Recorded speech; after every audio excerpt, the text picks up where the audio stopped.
My name is Jason Okalski. I live in Harrisville, Rhode Island. And first, let me welcome all of our guests. I hope you had a chance to drive around our town, see our forest, lakes, rivers, and smell our beautiful clean air. Thank you for coming to listen to us today.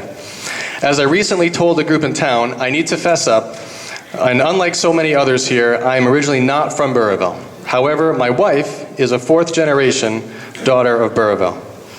And for a bit of context, let me tell you that my wife used to regale me with stories of her childhood, of growing up here in Burrillville, stories about playing in the woods, swimming in the lakes, and playing around in a spot they called the wet place, catching frogs in the summer, skating on the ice in the winter, and basically living some sort of combination of a Norman Rockwell and Mayberry childhood existence. Before we moved back here, we used to visit her parents, and I distinctly remember driving down from outside Boston, arriving at her parents' house and thinking, man, the air smells nice out here. So her childhood became my dream for my children. And when we decided to start our family, we moved down here. We purchased a place of our own, not far from her parents, on a couple acres with our own woods, our own stream, and our own wet place in the backyard. And now our children play in the woods. They skate on a pond in the winter. And in fact, one of my children recently caught their very first creature, a little spotted salamander that I let them keep in a little terrarium for the afternoon before sending her back into the brook. I wanted to tell you all this because I wanted you to know that this is a really, really nice place. We love this town, we love this state, and people live here for a reason.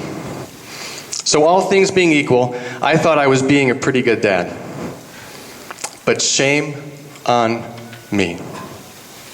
Shame on me. Shame on me because I was asleep and paying no attention to all this industrialization going on right in our own backyard. I was asleep when they proposed to add another fossil fuel burning plant to our town. And sadly, yes, I was asleep.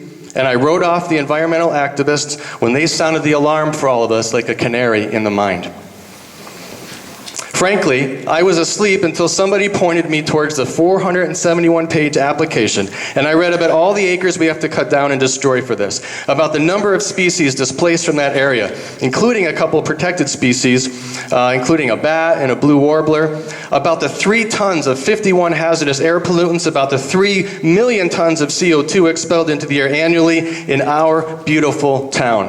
I read about all the water that will be needed from our water sources, and about a somewhat experimental plan to use NTBE-tainted water. I was asleep, but now I am awake, and I say, not on my watch. Not on my watch.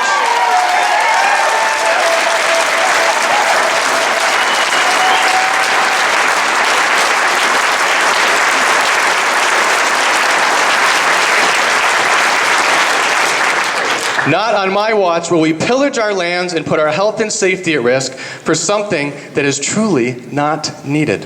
Not on my watch. So what say you? What will you do on your watch?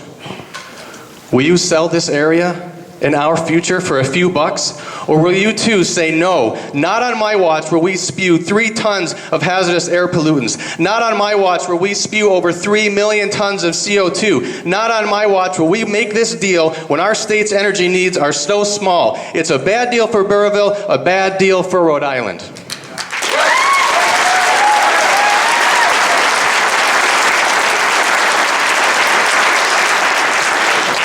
Now let me tell you, I don't necessarily blame our guests for trying.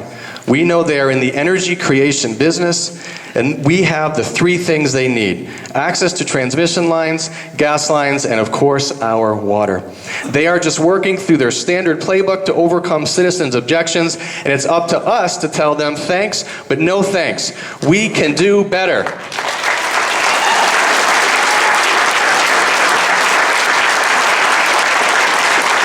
And I certainly don't blame anyone advocating for work. It's their job to keep business in the pipeline.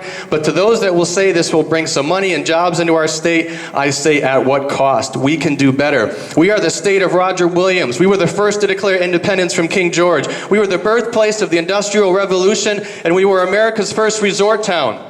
We are the state of Brown University, of RISD, of URI, and of Bryant University. Surely we can innovate and do better. We are a state of innovators, not a state that will double down on legacy fossil fuel. We were the leaders in the last century, and we can be the leaders again in this century if you as leaders and we as citizens of this great state have the courage and the vision to make the right choices and the right investments.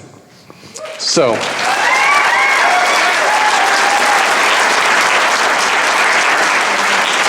no, I don't blame our visitors for asking if they can put the plant here. The group I will hold accountable, this group the town will hold accountable, and this region will hold accountable is of those of us who did nothing to stop it, and the group that makes the decision to say, yes, it's okay to put this dirty legacy fossil fuel plant in this beautiful town in the state of innovation. Thank you for your time. Thank you for listening. And please, for goodness sakes, do not approve this plant. Thank you.